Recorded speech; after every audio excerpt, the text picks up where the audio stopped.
Donc, je le disais en introduction, je ne suis pas le plus grand expert de l'univers Predator. J'ai vu Prey, j'ai vu ce film-là, j'ai vu Killer of Killers aussi, le film d'animation qui est sorti il n'y a pas très longtemps. Je connais évidemment grosso modo ce qui se passe dans le premier, dans le deuxième, dans Predators, dans The Predator. Voilà, donc je les ai pas tous vus, mais j'ai une connaissance quand même un petit peu sommaire de ce qui s'est fait en dehors des films que j'ai vus, donc je suis pas à la masse non plus sur l'univers. Mais voilà, mais ne me pétez pas les rotules, quoi, c'est ce que je veux dire. S'il vous plaît. Je tiens à mes rotules. Alors, euh, en gros, j'ai un peu gardé mes plus gros points noirs, mes plus gros défauts pour la fin de la partie. Voilà, les premières slides, ça va être très positif globalement. Voilà, c'est vers la fin qu'on ajoutera un petit peu de nuance à tout ça.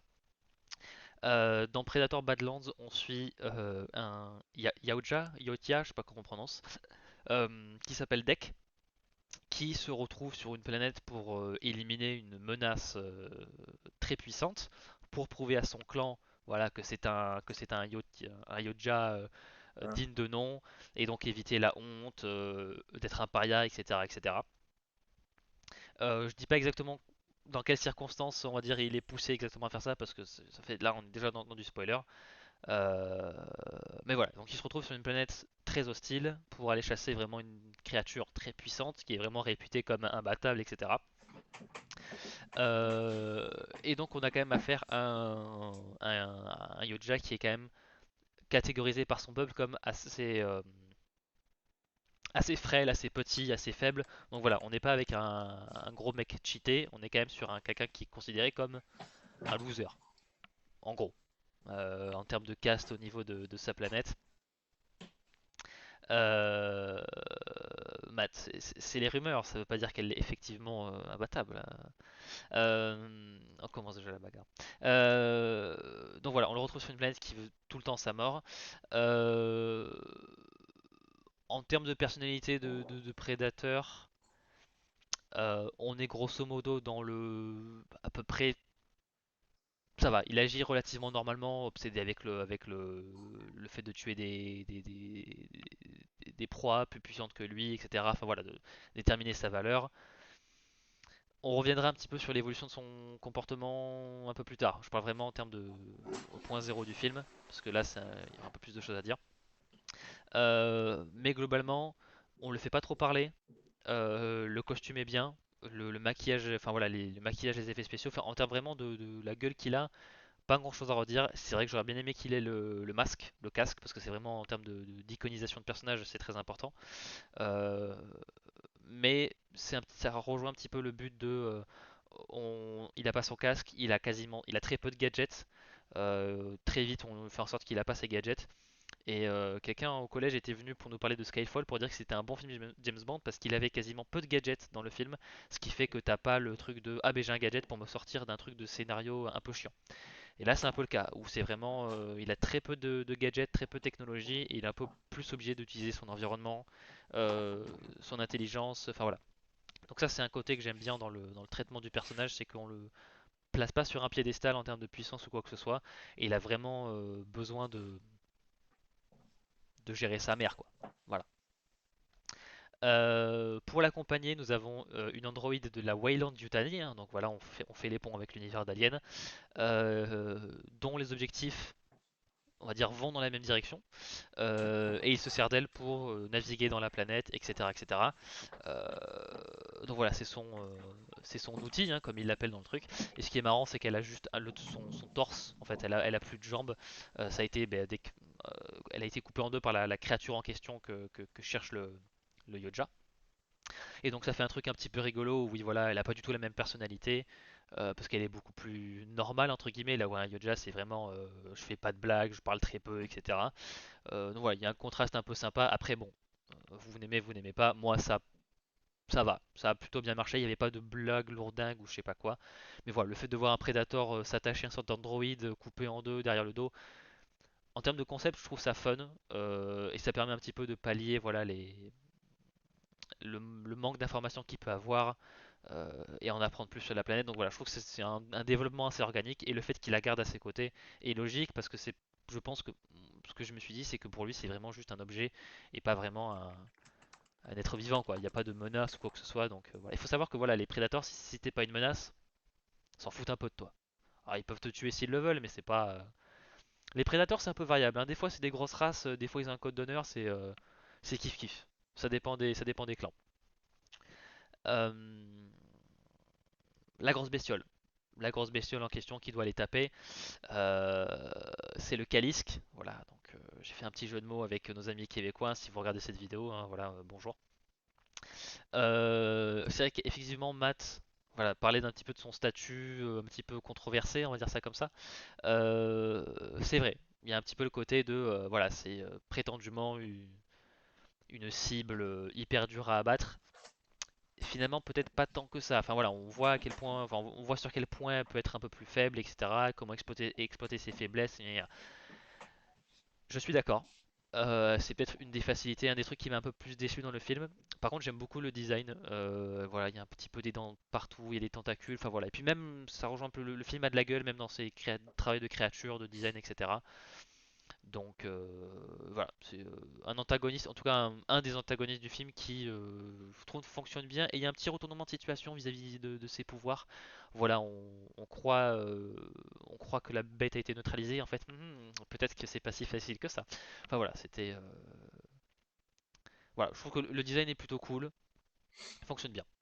Bah, écoute, Mac, moi, je n'avais même pas pensé à ça, mais bon, après, je ne peux pas vous empêcher dans le chat de penser ce que vous pensez. Alors, pour moi, la plus grande réussite du film, c'est tout l'écosystème de la planète. La planète, alors Gena, je sais plus la prononciation, mais c'est G-E-2-N-A. Et le film passe vraiment un temps assez respectable à vraiment montrer à quel point cette planète c'est vraiment l'enfer. Il y a des vers géants sur la surface, un petit peu à la dune. Il y a des plantes, voilà, en haut à gauche, c'est des plantes qui, si tu te rapproches trop, te balancent des pics qui te paralysent. Et du coup, après, elles se régénèrent quand elles ont fini de tirer. Enfin, c'est même que jusque dans les plantes, voilà, ça se voit qu'ils ont vraiment travaillé sur comment créer un écosystème qui est vraiment hostile à n'importe qui et à un prédateur. On a aussi une sorte de monstre tentaculaire qui se balade d'arbre en arbre avec une sorte de bouche au milieu du rond du central, fait un truc un peu de là aussi dégueu. On a des sortes de bisons qui traversent, alors là on voit pas trop bien sur l'image, mais l'image au centre c'est une sorte de bison cornu qui traverse un champ de glace, mais aussi fin, de glace aussi fine que des rasoirs. Donc en fait c'est de l'herbe qui te coupe quoi en gros. Donc voilà, voilà, même l'herbe elle veut ta mort en fait sur cette planète. Donc c'est voilà, c'est plein de mises en scène comme ça. On a aussi des vignes qui sont sentientes et qui cherchent à t'agripper pour te manger. Enfin voilà, c'est vraiment t'as pas beaucoup le temps de respirer quoi. Surtout au début du film où là on te présente vraiment c'est la merde quoi. C'est la merde, c'est l'enfer. Tout le monde veut ta mort, les plantes, les animaux, l'herbe, tout ce que tu veux. Donc là je trouve que c'était vraiment montrer comment fonctionne ce monde-là et montrer à quel point il est bizarre et dangereux. Ouais, là pour le coup, je trouve que c'est. Ouais, là pour le coup, je trouve que c'est un des points les plus réussis du film. Voilà. Le retour voilà, d'un segment classique, le fameux tampon, c'est beau. Le film est beau, hein, voilà. Ce que fait. Alors, le réalisateur, c'est Dan Trachtenberg. Il avait notamment réalisé l'épisode pilote de The Boys. Et même dans Prey, il avait fait un très beau film visuellement. Et là, c'est pareil. Voilà, on a des très beaux plans. Voilà, que ce soit on a du surcadrage avec l'entrée de la grotte dans l'image en haut à gauche. Voilà, on a un beau travail de reflet et de lumière en bas à droite, pareil avec les rayons de lumière dans l'image en bas à gauche. Euh, et pour revenir, voilà, j'en parlais plutôt dans le live. Euh, je reparle du fausseur de film. Sur sa vidéo, il disait que le film était plutôt bon, parfois même un peu trop lourd même, pour iconiser ces personnages, voilà, leur offrir des plans, des cadres, ou vraiment pour les mettre, voilà, l'image en haut à gauche, c'est vraiment la silhouette du Predator sur une planète alien, enfin voilà, c'est vraiment, on prend le temps d'iconiser, de mettre en valeur ces personnages dans les cadres, dans les plans. Il y a un ou deux plans qui sont un petit peu trop kitsch, voilà, notamment, oh mon dieu, je regarde pas l'explosion derrière moi, voilà, s'il y a un petit côté, voilà, un petit peu kitsch, un petit peu désuet, etc. Mais bon, je préfère un film qui passe un petit peu trop de temps à bien te montrer que son personnage principal est cool, que juste ne jamais le faire. Voilà, notamment je trouve que les films Marvel n'iconisent jamais vraiment leur héros. Il n'y a pas vraiment. Bon, ça c'est contrairement. Voilà. Là où Snyder par exemple ne fait que ça, voilà. C'est un peu pour un petit peu reprendre. Voilà, on est dans un juste milieu là, je trouve. C'est plutôt bien mettre en valeur ces figures mythiques. Parce que bon, quand même, le Prédateur c'est quand même un méchant mythique de l'histoire du cinéma. Alors oui, les points qui posent problème sont quand même pas mal encapsulés par le personnage du papa, le papa de Deck, hein, donc le personnage principal, qui est un petit peu celui qui met la pression hein, pour que Deck aille buter des créatures bien chiantes euh, dans l'espace. Euh, et il représente un petit peu le problème du film dans le sens où il se passe des choses autour du personnage du père du personnage principal, de son frère aussi, parce qu'il a un frère, euh, qui démontre que le film n'a pas vraiment tout à fait confiance dans le postulat de son scénario, euh, où en fait on nous montre un petit peu du coup un Yoja qui est un peu paria, qui pas tout à fait comme les autres, etc. Et on le voit un petit peu évoluer dans sa manière de faire, de penser au fur et à mesure du film. Le problème, c'est que le film ne l'a jamais vraiment mis dans une situation où il est vraiment dans l'écosystème des Yoja, où c'est vraiment impitoyable. Voilà, il n'y a pas vraiment la volonté de vraiment installer un environnement vraiment horrible au tout début pour lui en faire s'en sortir par après. Euh, on n'a pas, voilà, le film est un peu trop timide sur le fait de montrer les choses les plus dures de l'univers du prédateur pour l'en extirper et montrer que voilà, il y a possibilité de changer, d'évoluer, de s'affirmer. Euh, et c'est vrai que voilà, thématiquement, je trouve ça dommage parce que ça montre moins bien le contraste entre le début du film et la fin. Voilà. Je sais que par exemple, des gens ont, ont du mal, voilà, qui pas de. En fait, le film est relativement violent, mais vu qu'il y a beaucoup d'ennemis synthétiques ou de créatures aliens, il n'y a pas vraiment de sang rouge en fait.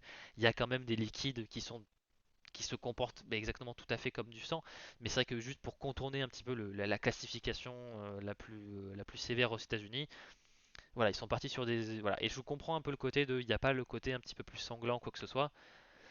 C'est vrai que c'est dommage d'être aussi violent, mais pas aussi sanglant. Parce que autant le premier Predator est pas si violent que ça. Enfin, il est pas très graphique, on va dire. Il y a du sang et du machin, mais c'est pas outrance, quoi.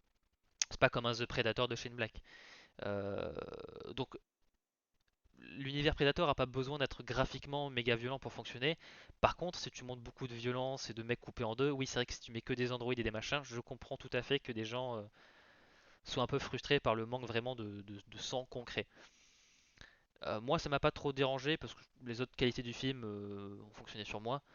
Par contre, c'est vrai que ouais, thématiquement, on refuse encore de mettre ces protagonistes dans des situations morales tout à fait différentes des nôtres que nous percevons comme vraiment horribles et voilà. Mais bon, c'est des aliens, c'est des Yojas, c'est des gros connards. Donc c'est normal de les montrer comme des gens impitoyables, vraiment même envers les siens, etc. Et le film va pas tout à fait aussi loin qu'il le pourrait dans ce sens-là pour vraiment montrer la dureté, le côté impitoyable de cette société. Et ça se répercute un petit peu dans tout le film où c'est vrai que le prédateur est un petit peu trop sympa à certains moments, pas tout le temps, mais c'est vrai que bon, voilà, on va dire que le film est très bon dans sa forme. Bah, on va passer au verdict comme ça, parce que là j'y arrive naturellement. Euh, le film est très bon dans sa forme, il est beau, la musique est cool, la musique est très cool. Je sais que c'est la compositrice qui a entre autres travaillé sur Assassin's Creed Valhalla, c'est Sarah Schnaffer, j'ai pas envie de dire quelque chose comme ça. Voilà, très bonne musique, le film est très beau, le maquillage, les effets spéciaux, des créatures, du Yoja, tout est très bien. Niveau des designs, il n'y a aucun problème, la planète est très cool. Mais c'est vrai qu'en termes vraiment de substance, d'écriture, de thématique, d'écosystème, d'univers, ça manque un peu d'aspérité. En fait, c'est ça, ça manque un peu d'aspérité, de trucs un peu rugueux pour vraiment montrer que ben, les Predators c'est vraiment des grosses merdes, que la planète elle est vraiment horrible à fond Donc voilà, c'est un bon divertissement, c'est un bon film, j'ai bien aimé. J'ai préféré Prey par contre, mais j'ai bien aimé. J'ai passé un bon moment, etc. Peut-être que je suis pas suffisamment attaché à la saga Predator pour vraiment être un peu plus réfractaire à ce film-là. Voilà, moi j'ai trouvé quand même que c'était un bon divertissement, un bon film. Voilà, j'ai pas l'impression de me mettre à faire arnaquer quand j'ai acheté mon billet, mais il manque un peu voilà, il aurait fallu un petit peu pousser les curseurs jusqu'au bout, et je pense que thématiquement le film aurait vraiment trouvé toute sa pertinence et tout son potentiel. Voilà, donc Et bien, tu as mais vu voilà. combien de films, toi, Predator? Je sais plus. J'ai vu Prey, Predator Killer of Killers et celui-là. Donc j'ai Ok. pas vu le 1, j'ai pas vu le 2, j'ai pas vu Predator, j'ai pas vu The Predator. Oui, j'ai du retard à combler, je sais. Je sais. Un jour, j'y viendrai.